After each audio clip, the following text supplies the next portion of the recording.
Only on News Watch 12, the Federal Energy Regulatory Commission has given its green light to remove all 4 dams in the Klamath River, making this the largest dam removal project in American history. The Klamath River, or the Klamath Basin, is home to multiple native tribes who have relied on the river since the beginning of time. News Watch 12's McKenna Marks joins us now live in studio to tell us just what exactly this project means to them. McKenna, what can you tell us? Thank you, Brett. Native tribes in Oregon and California have been fighting for dam removal for nearly 2 decades, and now that fight has come to an end. Now, we already know that this will be the largest dam removal project in American history, but it will also be the largest salmon restoration project in world history, which only adds to its cultural significance. It's been a fight passed on through 2 generations. Some of the earliest memories that I have kind of been advocating for the Klamath Dam removal. Charlie Reed grew up in the middle of the Klamath River Basin and remembers going to rallies with his father when he was just 8 years old.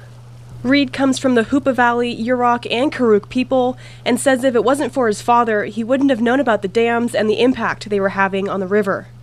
The river used to be full of salmon. Because of the dams, water temperature has increased, resulting in toxic algae blooms and a dwindling fish population. Reed says that as a child, he remembers his father leaving to attend rallies and important meetings regarding the dams.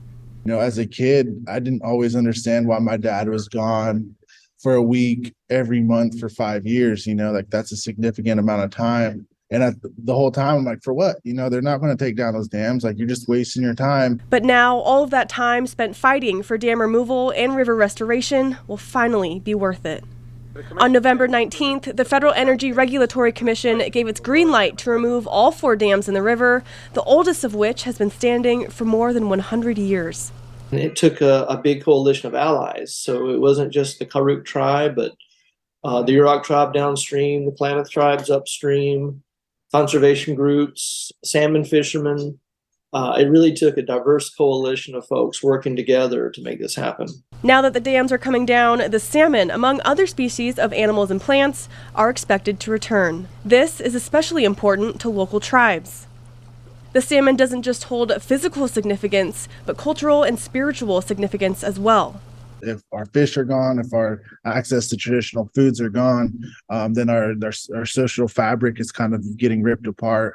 And when that happens, then that's when you kind of start losing faith in who we are as Native people. But now Reed says his faith is returning. He's looking forward to seeing future generations of Native people spending less time as activists and more time practicing their culture. I'm just excited for my daughter to live in a life where she could spend more time practicing her culture, harvesting, gathering, hunting, fishing, more than, you know, showing up and having to tell a bunch of fancy people in some suits the importance of that. Not only will this be the largest dam removal project in American history, it will be the largest salmon restoration project in world history. It took nearly 2 decades to get here, and now the movement has finally been recognized by state and even federal officials.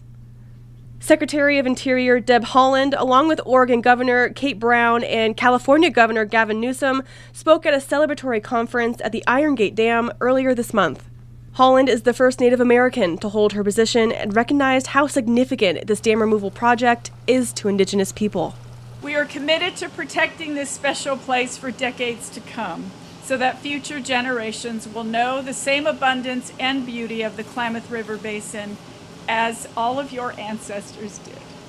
Moving forward, tribal advocates are encouraging others to stand up for their communities. I think it's a really good example for communities around the country, especially rural communities who have to take on, whether it's big energy companies or other big corporations, to preserve their way of life and take care of their communities, that you can win those battles.